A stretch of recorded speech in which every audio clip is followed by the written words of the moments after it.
it was more like a little chicken walk. I would move like this. However you get through, I think that the big thing to learn about walking with your hoop is that the hoop is making contact with the front of your body and the back of your body where you're pushing.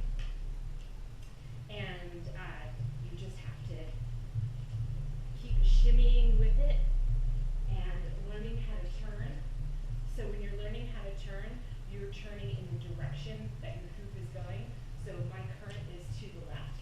I can do it without hitting the dog. I am going to spin to the left, moving to the left.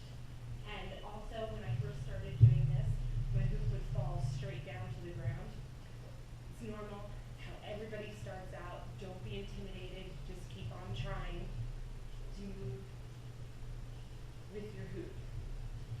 If you try to go against your hoop, it'll go right down. So that's why you have